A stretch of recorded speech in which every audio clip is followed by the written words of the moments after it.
Hello friends, Shashi Agarwal channel के अंदर मैं doctor Shashi Agarwal welcome you all. आज हम लोग करेंगे multiple choice question on the topic nature and scope of management. Earlier मैंने एवोल्यूशन ऑफ मैनेजमेंट थॉट के ऊपर किए थे, कुछ थिंकर्स के ऊपर भी यहाँ पे एमसीक्यू मैंने कवर किया है और उसी के साथ ही समराइज नोट्स भी दिए हैं nature and scope of management के ऊपर। और ये जो सीरीज है काफी सारे कॉम्पिटिटिव एग्जाम जैसे SVA, JN, field officer, HR, UGC NET commerce, UGC NET management के लिए रिलेवेंट है। अगर आपको मेरा ये एफर्ट सही लगता है तो इस वीडियो को लाइक कीजिए, शेयर कीजिए तथा मेरे चैनल शशि अग्रवाल को सब्सक्राइब कीजिए। तो सबसे पहले देखते हैं मैनेजमेंट क्या है। क्या ये साइंस है, क्या ये आर्ट है, क्या ये प्रोफेशन है? और लास्ट जो है that is the all of the above. देखो मैनेजमेंट साइंस भी है, आर्ट भी है, प्रोफेशन भी है, तो यहाँ पे हमारा आंसर हो जाएगा ऑल ऑफ द अबव। उसके बाद हम सेकेंड क्वेश्चन देखते हैं। यहाँ पे है assertion, management principles are universal in nature. Reason है कि ये जो प्रिंसिपल्स है that can be applied in all organisation irrespective of size और टाइप। पहली असर्शन जो है कि मैनेजमेंट प्रिंसिपल जो है यूनिवर्सल है, हर जगह पे एप्लीकेबल है। रीजन ये है कि ये प्रिंसिपल कहीं पे भी किसी भी तरह की ऑर्गेनाइजेशन, चाहे वो बड़ी है चाहे वो छोटी है, उसके ऊपर लगाए जा सकते हैं। तो हमारे पास ऑप्शन है ए के अंदर क्या है कि both A and R true, R is the correct explanation of A. Both A and R true but R जो है उसकी करेक्ट एक्सप्लेनेशन नहीं है। A is true but R is false, A is false और is true. तो देखो दोनों ही क्या है कि सही लग रहे हैं कि बोथ ए आर ट्रू और आर जो है that is the correct explanation, क्योंकि जो प्रिंसिपल हर जगह पे अप्लाई हो सकते हैं, चाहे वो गवर्नमेंट ऑर्गेनाइजेशन है, चाहे वो प्राइवेट ऑर्गेनाइजेशन है, चाहे वो चैरिटेबल ऑर्गेनाइजेशन है, चाहे वो बड़ी है चाहे वो छोटी है।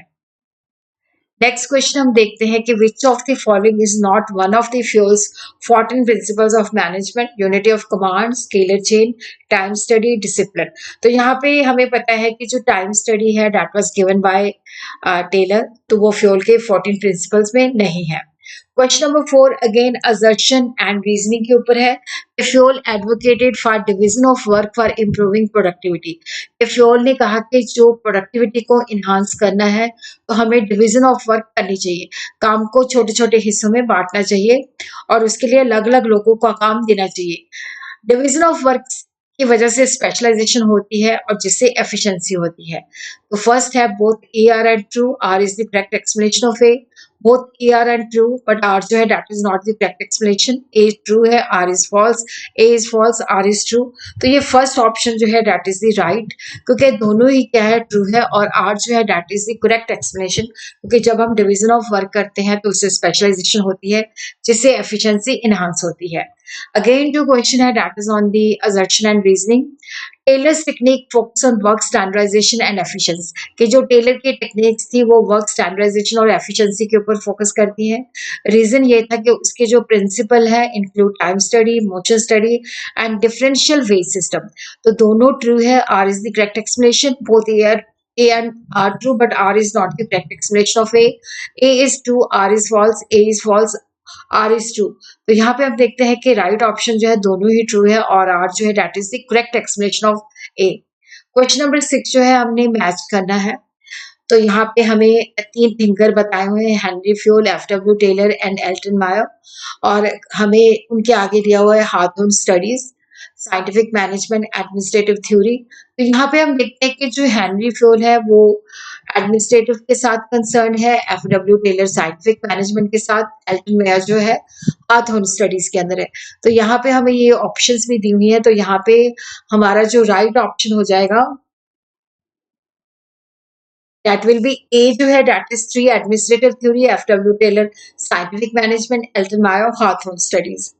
उसी के साथ हम देखते हैं कि operational level management is primarily concern with, कि जो ऑपरेटिंग लेवल मैनेजमेंट के ऊपर जो लोग कंसर्न होते हैं पॉलिसी फॉर्मुलेशन के साथ, लॉन्ग टर्म प्लानिंग के साथ, रूटीन टास्क सुपरविजन के अंदर या डिसीजन मेकिंग फॉर एक्सपेंशन। देखो जो लो लेवल पे होते हैं वो रूटीन टास्क के साथ जुड़े होते हैं, क्योंकि इनके अंदर सुपरवाइजर आ जाते हैं, फोरमैन आ जाते हैं, जो कि डेली जो ऑपरेशंस होते हैं, काम होते हैं, और जो वर्कर्स होते हैं उनको ये मॉनिटर करते हैं। क्वेश्चन नंबर 8 जो है manager as a group of people. तो क्या ये प्रोसेस ऑफ प्लानिंग है या कलेक्शन ऑफ टेक्निक है, the people who manage and direct the organisation, या function of control?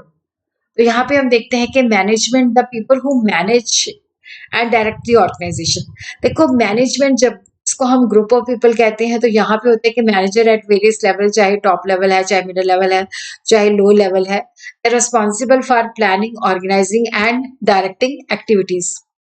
Which of the following is not included in the scope of management, production, finance, supernatural belief and marketing? तो obviously यहाँ पे हमें पता चल रहा है कि जो supernatural beliefs होते हैं वो इसके अंदर included नहीं होता, क्योंकि management is concerned with practical and objective domains जैसे कि production है, finance है, marketing है, human resources है। तो supernatural field जो belief होते हैं वो इसके क्षेत्र से बाहर है। According to Robert Scars, which of the following is not a type of managerial skill, technical skill, conceptual skill, operational skill and human skill? तो यहाँ पे हम देखते हैं कि जो ऑपरेशनल स्किल है वो इन स्किल के अंदर नहीं आती। रॉबर्ट कांस ने 3 एसेंशियल मैनेजर स्किल बताया था। टेक्निकल स्किल जिसके अंदर है कि जो स्पेसिफिक फील्ड है वो हमें आना चाहिए, उसके अंदर नॉलेज और प्रोफिशिएंसी होनी चाहिए। ह्यूमन स्किल का मतलब है कि हमें लोगों के साथ काम करना आना चाहिए। कंसेप्चुअल स्किल के अंदर होता है कि हमें उसके बारे में नॉलेज होनी चाहिए, एबिलिटी टू थिंक एब्स्ट्रैक्टली, और जिसके बेसिस पे हम कॉम्प्लेक्स प्रॉब्लम सॉल्व कर सकें। तो ऑपरेशनल स्किल जो है उसके अंदर कवर नहीं होती। सो ये ब्रीफ समरी है nature and scope of management की। तो सबसे पहले हम देखते हैं नेचर ऑफ मैनेजमेंट। ये गोल ओरिएंटेड है। गोल ओरिएंटेड का मतलब होता है कि यहाँ पे हम अपना पहले ऑब्जेक्टिव सेट करते हैं, फिर उसको अचीव करने की कोशिश करते हैं एफिशिएंटली और इफेक्टिवली। फिर जो मैनेजमेंट प्रिंसिपल्स हैं they are applicable to every type of organisation, business है, गवर्नमेंट है, चैरिटेबल है। और बिजनेस जो है दैट इज मल्टी डायमेंशनल, क्योंकि इसके अंदर लोगों को भी मैनेज किया जाता है, काम को भी, ऑपरेशंस को। और ये जो है कंटिन्यूस प्रोसेस है, नेवर एंडिंग प्रोसेस है। फिर उसके बाद है मैनेजमेंट जो है, क्योंकि लोगों के साथ इन्वॉल्व होता है, टीम वर्क होती है, कॉपरेशन और कोऑर्डिनेशन के साथ जुड़ा होता है। और मैनेजमेंट डायनामिक फंक्शन है, क्योंकि एनवायरनमेंट है, एवरीथिंग चेंजेस। तो मैनेजमेंट इसके अकॉर्डिंगली अपने आप को अडेप्ट करता रहता है। मैनेजमेंट जो है इट्स ए इंटेंजिबल फोर्स, जिसको हम देख नहीं सकते, लेकिन इसको हम जो रिजल्ट निकलते हैं तो वहां पे हम इसको महसूस, इसके प्रेजेंस को फील कर सकते हैं।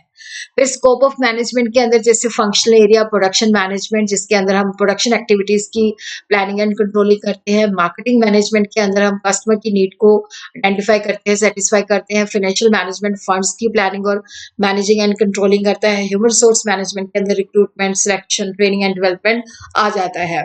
फिर इसके अंदर 3 levels of management. Top level जो कि पॉलिसी मेकिंग के साथ होता है, जैसे CEO, MD. Middle level departmental executives होते हैं जो कि उनको मतलब ट्रांसलेट करते हैं ऑब्जेक्टिव के अंदर। लो लेवल जो होता है डेली टास्क देखता है। फिर उसके बाद है मैनेजमेंट एज ए डिसिप्लिन, क्योंकि मैनेजमेंट के अपने प्रिंसिपल्स है, थ्योरीज है, बॉडी ऑफ नॉलेज है, उनको किस तरह से हमने यूज करना है।